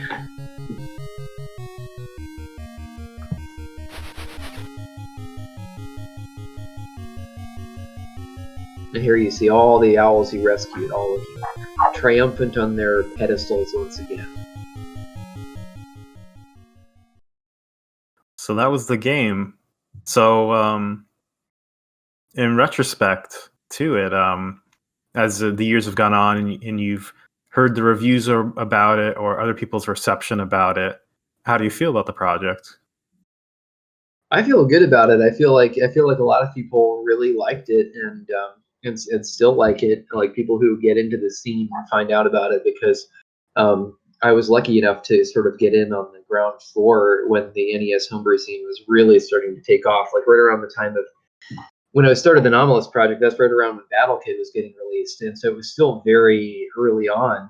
Mm-hmm. And even once Anomalous was released, it was still fairly early on. Like not that many people knew about it. So yeah, between Anomalous and Owlia, they were some of the earliest big projects that made it onto cartridge in the scene. And I feel kind of lucky and blessed that I got in so early because as the scene's gotten bigger, more and more people have gotten in. It's getting more competitive, and more really talented people are working on things now and making bigger and better and more amazing things. And so, I think that if I had made this game now, it probably, I'm sure it would still be received well, but it probably wouldn't get, it has a certain place in the community because it came out earlier.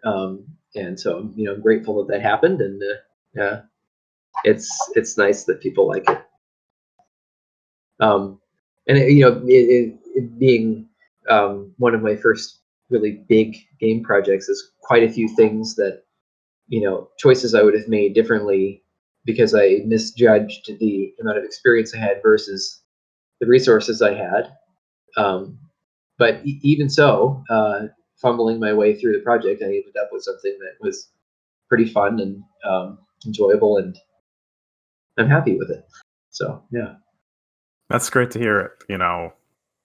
As a fan or a player of the game and other projects, I'm happy that you can look back at the game and be proud of it and of it.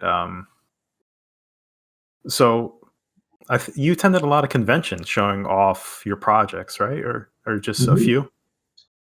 Yeah, just mainly Magfest, and then one time we went to the Long Island Retro Game Expo. But we went to Magfest in 2011, 2012, and 2013, and then we kind of had a hiatus for a while. Yeah. Is that something you enjoyed? Being as on the convention floor, showing off your projects or interacting with the rest of the community. Yeah, it was actually really, really nice. Like you don't really know till you do it, but if you create something and you have like a bunch of people come by and really appreciate something you've made, it really, it just switches on the serotonin to like level that you and they probably never experienced, and it's like it's very satisfying to have people appreciate something you've made, even if it's it's just a few people. It's very satisfying, and I didn't get into this in order to get people to say, "Wow, I like your stuff." I did it because I enjoy making things, and I wanted to make a game. I wanted because I loved games so much, and because I learned how to program. I wanted to see what it's like to build one and experience creating something new based on what I loved as a kid.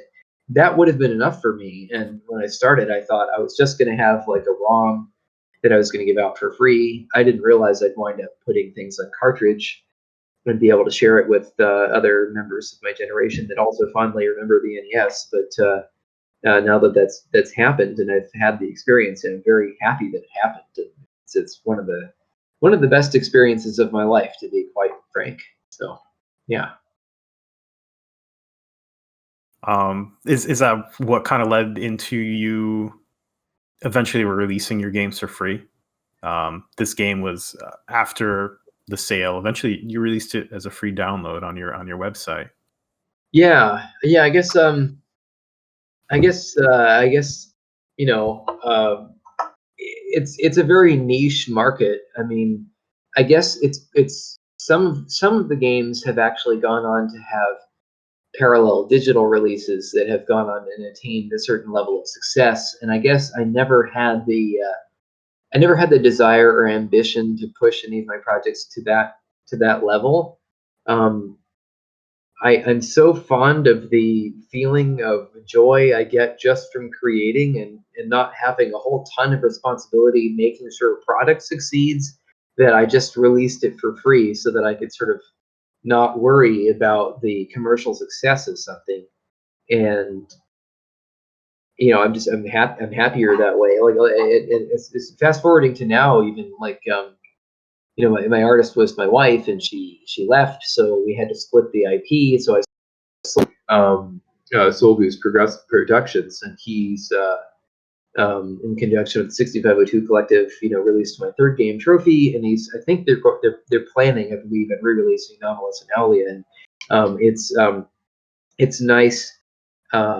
I'm happy that it's in their hands, because especially at this stage, I just I don't want to engage with continuously worrying about the commercial success of something I made before. I just want it to be out there, and for people to find and enjoy. Like, the reason I did it was not to make money and not to impress anyone. I just wanted to make a game, and the number of people who found it and enjoyed it, and even enjoyed it on cartridge, is far more than I ever expected.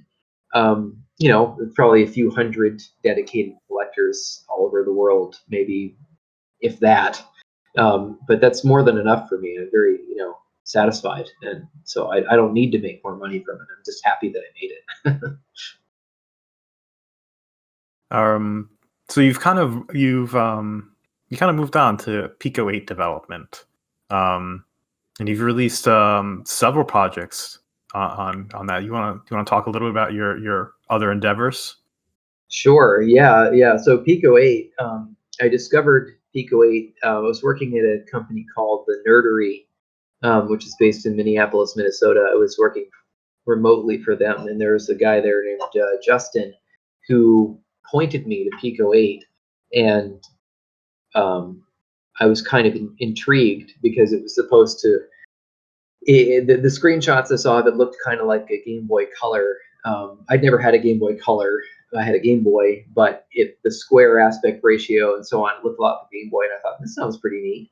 And I remember finding Lazy Devs, otherwise known as Teamwork Cast, also Christman, who made some introductory videos about Pico 8. He sort of showed how the system worked, and I really enjoyed his video. And I thought, this kind of looks like QBasic, because when you use it, it's just this full screen thing with really big capital letters that you type the code into, and it's just this self-contained environment. And when it boots up, you get a little prompt like you're in DOS. And so, like, I was experiencing like instant nostalgia for when I was a kid using DOS and QBasic, and I was like, this is amazing. So and so I played some of the games on their website, and there were some really polished, beautiful little games made for it. And so, between Christman's introduction and some of the amazing games people had already made for it, I was just kind of drawn in, and I bought it. It's only $15, and the API for it is very simple and easy to learn. And actually, a lot of the keywords are almost the same as BASIC. So you've got if then else, which is part of Lua, and you've got CLS and print and circle, line, rectangle, all these commands that were almost the same commands as I used in QBasic. And so all this nostalgia for having learned to make games as a teenager all just came rushing back. And not only that, but the creator of Pico 8 took care to make the API feel like an old computer. So he even has a memory map, and you can peek and poke bytes directly to that memory map, and some of them cause different hardware functions to occur. Like you can make the screen change from 128 by 128 to 64 by 64. There's like split screen modes. There's you can turn on mouse support, and so there's just a lot of things like that that make it feel like you're using an old computer. You can't really code an assembly language for it, but it feels enough like you're using an old computer that it has that satisfaction to it. Like he even made it glitchable. So like if you have dirty contacts on an NES cartridge, you get a bunch of crazy tile garbage on the screen, and he made it so that if you just write random bytes to the memory map and you're not like effing with your actual game logic, you can create glitch effects. And so there's just a lot of things like that make it feel like an old computer. Yeah. So, and it has a tracker built into it that kind of feels like using FamiTracker, and it's a 4-channel sound chip, just like the NES. And so it's like Pico 8 took everything I felt nostalgic about as a kid, NES, QBasic, DOS, and put it all in one package. And I just haven't wanted to do anything else since. But it's partly because I don't have an artist to work in larger projects with right now. And Pico 8 is about making really small projects, and so I feel, and with such a small screen, and also it only gives you 16 colors, that I've felt emboldened to explore doing a little bit of pixel art. So I created several small games for the system. The first game I made was called Dan O Beekeep, which is a play on the name of a NES game called Dino Riki, and it's just a little character moving vertically, attacking enemies that come in waves. It's just a shooter game, but it's a guy walking along the ground, and it features my friend Dan throwing bug nets at bees. Because I have this inside joke with him, because he was introducing Mega Man 9 to me on the Wii some years ago, and he showed me Hornet Man, and he's like, Derek, what do you think the weapon is for Hornet Man? I was like, I don't know. And he was like, bees. So we have this inside joke about him saying bees, and so the game features him catching bees. So I made that game, and then I made a clone of an old Atari 400 game called Adventure Creator that my sister used to play years and years ago. And then I made a puzzle game called Hobobot, and a Donkey Kong clone called Dinky King. And then finally, just last year, I made a full port of an NES homebrew called The Mad Wizard to Pico 8. And it just so happened that game was able to fit perfectly in the constraints of Pico 8. I actually took Rob Bryant's map data, the hex data from his NES game, almost completely unmodified. It just stripped out all the dollar signs and commas and .db statements, so it's just the hex digits, and literally pasted them into the Pico 8 cartridge, and then wrote code for peeking those bytes out of the memory map, just like you would do at LDA with an address on NES, and wrote the decoder for all the screens in his game, and then built out all of the game behavior on top of that, and manually shrunk all of his 16 by 16 characters down to 8 by 8 tiny versions of the characters, and every aspect of the game, so far as I can tell, was reproduced and fit perfectly in it. So it was a very satisfying project. So yeah. It sounds like a great fit for you and your goals and what you want to do right now. And yeah, like I might want to make some bigger things again in the future, but like I think to make a game of reasonable scope, like a big adventure type of game, you kind of need help. I mean, I don't know if there's anybody out there who's done it completely solo, but it seems like most projects like this that wind up getting finished have at least two people. There's always, it seems like there's always the programmer does the programming and the art, or the programming Mhm. and the music, and then they have a second person helping them with the missing piece, either the music or the art. Um, and I've made a friend several months ago who happens to be a really amazing artist, and probably even better than the artist I worked with these on these games. I didn't even know she was an artist when I first met her, but she's been sitting on all these game ideas, and maybe I'll make a game with her. I don't know if it'll be NES or not, because the game idea she was coming up with, well, it was more of a visual novel. She has a very, very detailed story for it. So I might be working on something else big at some point, but it's probably going to be something very different from what I've done in the past. But to continue scratching my itch for old systems, I'm probably going to continue with Pico 8 for the time being, just because I can handle all the things. I can do Yeah. graphics, and I mean I can do programming and music already, but I'm learning pixel art, and it's not very daunting in such a constrained scope on the Pico 8. So Yeah. yeah, I'm glad to hear that NES or larger scale projects are not off the table, but I'm more happy that you're enjoying your projects you have been doing in Pico 8. And you've been a very enthusiastic in the community about Pico 8, been a proponent, and at least in the circles I'm in with you. So yeah. it's great to see Yeah, that. I've probably annoyed some people with how much I talk about people, but the funny thing is, it really meshes perfectly with the retro 8-bit computer scene, and when you occupy both discords, you actually meet quite a few people on the Pico 8 Discord who have dabbled in Game Boy development, or Mhm. Commodore 64 development, or NES development, and then you hang around the NES. Uh, Video Games Age brewery Discord, and you'll meet people, not just me, several people who have made full games in Pico 8, and who have dabbled in it. And so it's sort of, I sort of see Pico 8 as kind of a gateway drug to doing homebrew on older computers, because I think it's attracting Mm, some younger yeah. people who maybe didn't grow up with the systems, um, to this world, because it's so different. Like, so many, I think so many younger people these days who get into game development, the thing they encounter immediately is something like Unity,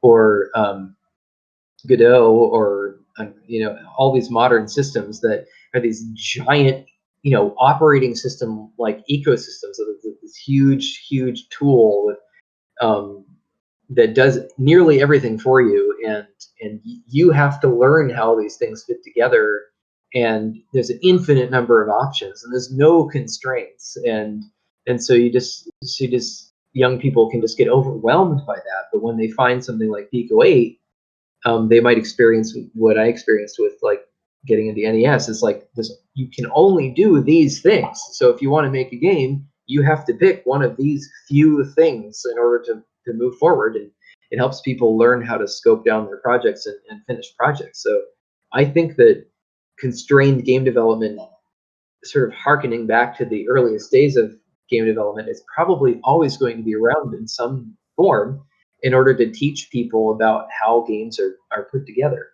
And it probably will always be around also, because I think there's a timeless aspect to them, because games don't depend on realism. Every so Yeah. often you'll hear people talk like, uh, why are people still playing pixelated 2D games? That's old school. It's like, no, there's a timeless appeal to it. Like, just like with art, with something's abstract and suggestive, it can still be really beautiful, and age very well. Look at the art from, like, Super Metroid. It's still beautiful today. It's not. It doesn't look old or dated. Mhm. It's just beautiful art, and Yeah. that'll always be the case. I agree with that. And people have said that the earlier games, NES, Super Nintendo, or even before, the foundation's there. of the game, and the mechanics were kind of set, and things. The only thing that's kind of gone on is people added more complexity or um, higher scale graphics, but that didn't improve the experience. You may not have been even bringing anything better to the table, and a lot of times it's better to kind of go back and look at these games because they had to put down some great mechanics or a great basis of the game for it to be really successful. Yeah, and I think that there's certain elements of emotion and atmosphere that older style games can create that modern AAA fully 3D games can't create. And it's similar to the effect of reading a novel. When you read a novel, there's no graphics, there's no sound. It's all in your head. It's all from suggestion from what you're reading. Hmm. Your brain fills in all of these gaps and it creates these wonderful emotions and atmosphere you can't get any other way. And when you play an old game, you what you're getting is something similar to reading a novel. You see a 2D depiction of Samus on the screen and some music, and it's not realistic. It's like a cartoon, but your brain fills in the gaps. You feel like you're actually in it. You feel like you are Samus, and it when your brain is forced to fill in the gaps, I think it makes an experience more engaging than when things look 100% realistic. Yeah.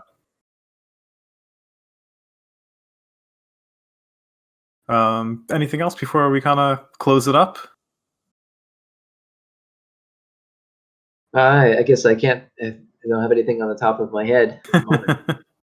Well, if people want to follow your updates on your projects or what you're working on, where can people find you?